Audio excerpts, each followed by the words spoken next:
네, 투자 전략 시간입니다. 오늘 이경민 대신증권의 투자전략 팀장 모시고 주식시장 진단 좀 하고요. 우리가 앞으로 어떻게 행동해야 될지 우리가 행동 지침 한번 마련해 보도록 하겠습니다. 네, 이경민 팀장님 안녕하세요. 네, 안녕하십니까. 네. 제가 이제 행동 지침 좀 마련해 보겠다 그러는데 네. 우리가 어떻게 행동해야 될지 좀 말씀해 주셔야 됩니다. 네, 알겠습니다. 자, 간밤에 FOMC 결과 나왔잖아요. 네. 뭐 7번 올린다고 뭐 확정했고요. 네. 뭐 그게 뭐 사실은 예상보다 크게 벗어난 범위는 아니었으니까. 예. 그러면은 뭐 서두로 어떤 얘기 하고 싶으세요? 일단은 네. 연준의 스탠스가 굉장히 매파적인 건 맞습니다. 네. 그런데 12월 FMC 때도 그랬고 이번에도 그랬고 파월 연준 의장의 발언이 굉장히 중요했는데요.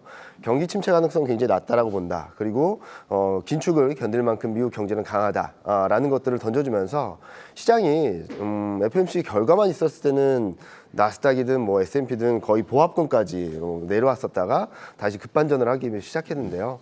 여기에다가 또 하나 볼 것은 우크라이나 사태겠죠. 우크라이나 사태가 러시아와 평화협정을 할 수 있다는 기대감들이 들어오면서 시장 분위기가 전반적으로 좋았던 상황에서 파월 연준 의장이 경기에 대한 자신감을 피력하는 발언이 시장의 분위기를 굉장히 좋게 만들었다라고 말씀을 드릴 수 있을 것 같습니다.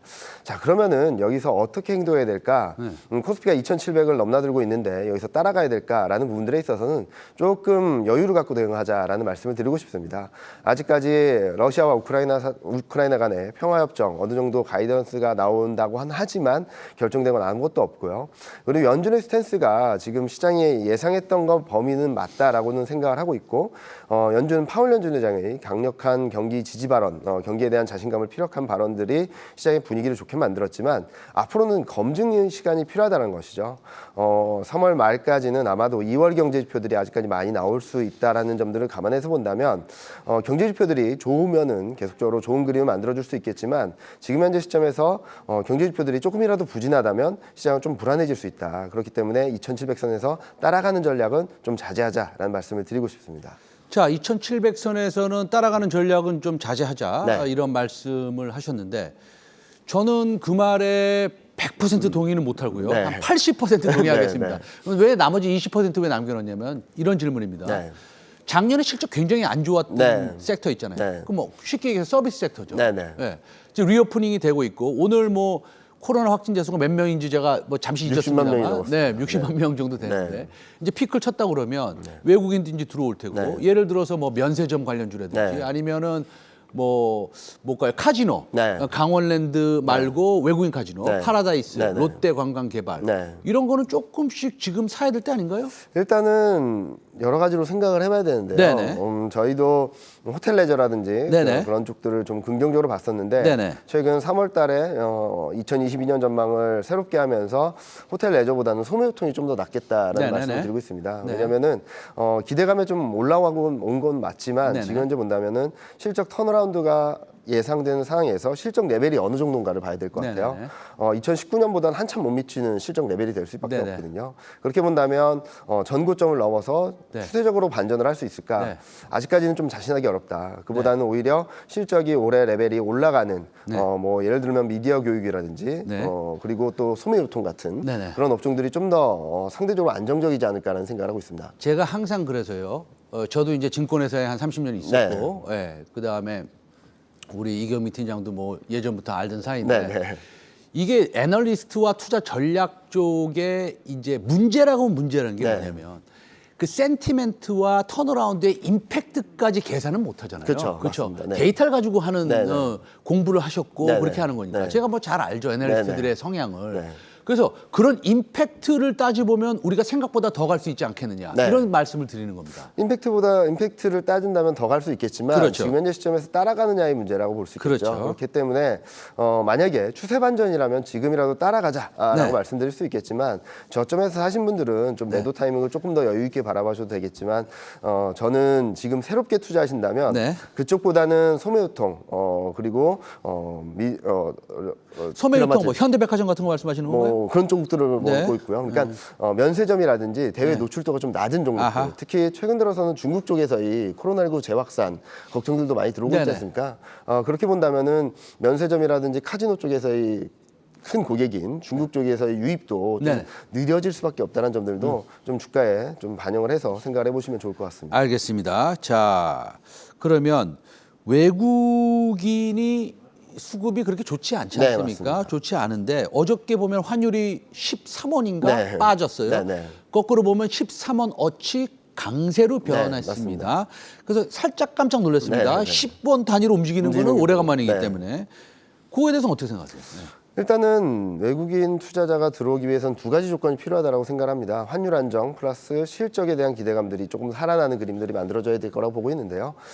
일단 환율 부분에 있어서는 뭐 정점권에 가까웠다라고는 생각을 할 수 있겠지만 이제부터 워낙 강세 국면으로 진입한다라고 생각하기에는 좀 풀어야 될 숙제들이 남아 있겠죠. 미국이 긴축적으로 가는 부분들도 있지만 러시아 우크라이나 사태가 어느 정도의 봉합되는 과정을 거칠지 그리고 지금 계속적으로 이슈가 되고 있는 중국 쪽에서의 코로나19 재확산 영향 이런 것들을 감안해서 본다면 정점권에 가까웠지만 야 이제는 워낙 강세다라고 말씀드리기는 조금 더 시간이 필요하다라고 말씀드리고 싶습니다. 알겠습니다. 좀 계속 보수적으로 말씀하시는데 예, 유럽에서는 저는 이제 바닥권에 가까웠다라고 생각을 합니다. 그렇지만 지금 현재 시점에서 고민되는 것은 많은 투자자분들이 고민되는 것은 2,700인데 원달러이 1,230원, 40원 찍고 꺾였는데 지금 따라가야 되느냐에 대한 고민이다라고 말씀드리고 알겠습니다. 싶거든요. 네. 그러면은 약간 조금 돌발 질문 드리겠습니다. 예, 아주 간단한 질문입니다. 예, 질문이 6글자예요. 네, 네. 예, 변곡점입니까?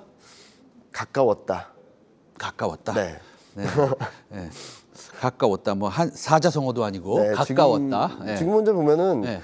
진짜 변곡점은 가까워진 건 맞다라고 네. 생각하고 있고요. 저는 올해 상반기 중에 2,800, 2,900까지 갈 수 있고 올해 하반기 중에는 3,100선을 넘어설 수 있다라고는 전망을 드리고 있는데 네. 뭐 그렇게 크게 흐름을 보는 분들은 뭐 지금 들어가셔도 괜찮고 뭐 여기서 더 밀리면은 좀 더 많이 들어가셔도 괜찮다라고 보고 있는데 변곡점을 잡아달라라고 말씀을 하신다면 가까워진 것은 맞지만 지금 따라갈 시점은 아직까지는 아닌 것 같다라는 말씀을 드리고 싶습니다. 자, 러시아가 뭐 얼마입니까? 200조 규모 됩니까? 네. 정확히는 몇 조입니까? 이 디폴트 규모가? 디폴트 규모가 그 정도 되는 걸로 알고 예, 있습니다. 그렇죠. 이 규모가 앞으로 있을 텐데 이거 별 문제 없나 봐요? 일단은 그 규모가 그러니까 디폴트가 나는 이유를 봐야 되겠죠. 네네. 러시아 자체가 경제가 망가지고 무너지고 이제 더 이상 회생 불가하는 상황에서 디폴트가 났나라 그러면은 복구할 수 없는 상황으로 갈 수밖에 없는데 지금 현재 보면은 제재로 인한 자금 유출입이 막힌 상태에서의 기술적 디폴트라고 본다면 그 영향력은 좀 반감해서 봐야 된다라고 생각하고 있고요. 그리고 대외 노출도 그러니까 미국이나 유럽에서의 부담 요인 그리고 어느 정도 노출도가 있냐를 봤을 때는 과거에 비해서 크게 낮아진 게 맞습니다. 이런 것들을 감안해서 본다면 디폴트가 있다 하더라도 시장에 미치는 충격은 제한적이지 않을까라는 생각을 하고 있습니다. 알겠습니다. 지금 우리 홍콩 지수 지금 볼 수 있습니까? 홍콩 지수 한번 보고 싶은데 어저께 홍콩 지수가 네. 9.08% 올랐어요. 네. 예, 그래서 오늘 지금 홍콩 지수 실시간으로 얼마인지 모르겠는데요. 많이 올라오고 있겠죠. 그런데 이렇게 올라오는 게 저는 굉장히 좋다고 보거든요. 네. 왜냐하면 글로벌 주변 증시가 다 좋아야지 우리도 좋아야죠. 좋은 거 아니겠습니까? 근데 홍콩 증시가 이렇게 올라오는 것은 중국이 이제 구두 개입을 했고 네. 그다음에 정책적으로 여러 가지 실행을 하겠죠. 네. 그럼 우리나라에도 좋은 영향을 미치는 거죠? 일단은 잘 한번 생각을 해보시면은 네. 심리적으로 영향을 줄 수 있는 부분은 맞지만 실질적인 제재가 한국으로 영향을 미치지는 않았기 때문에 뭐 직접적인 영향은 없다라고 말씀을 드릴 수 있겠고요. 다행스러운 점은 중국 쪽에서의 급락 분위기가 조금 제어되고 있다는 점들은 한국 증시의 변동성 그리고 투자 심리 위축에는 조금은 그동안 부정적인 영향을 줬었는데 그런 것들이 조금 완화될 수 있다 정도로 평가를 할 수 있을 것 같습니다. 네, 알겠습니다. 그래서 어쨌든 중화권 역시 사실은 센티멘트가 좀 네. 나빴고 네, 예, 그랬었는데 좀 다행인 것 같습니다. 그러면 자 마지막으로 이제 섹터에 대해서 좀 네. 말씀드릴게요. 아까 이제 뭐 소매 유통 말씀하셨는데 그거 말씀하셨고 지금 2차 전지가 많이 지금 네. 하락해서 조정받았죠. 그다음에 IT 섹터들도 그렇습니다. 맞습니다. 반토막 난 거 네, 맞고요. 맞습니다. 작년에 메타버스가 이 세상을 바꿀 줄 알았더니 네. 예. 주식의 계좌만 바꿔버렸습니다. 네, 계좌 수익률만 반토막 났고 뭐 어떻게 생각하십니까? 일단은 지금 현재 시점에서는 시장이 턴어라운드 하게 된다면은 좀 그동안 소외받았던 종목들 그런 업종들 계속적으로 쳐다봐야 된다는 말씀을 드리고 있는데요. 그래서 대신증권에서는 지금 변곡점에 근처 왔을 때 담아둬야 될 업종으로는 반도체, 자동차, 2차 전지, 인터넷 업종을 말씀을 드리고 있습니다. 다만 막연한 기대감에 올랐던 종목들은 좀 뒤로 하고 실적으로서 그리고 업황으로서 실적으로서 어느 정도 성장을 보여주는 업종들로 좀 압축하자는 말씀을 드리고 있는데요. 그렇게 말씀드린 이유는 긴축은 시작되었고 상당히 고강도 긴축이 시작될 겁니다.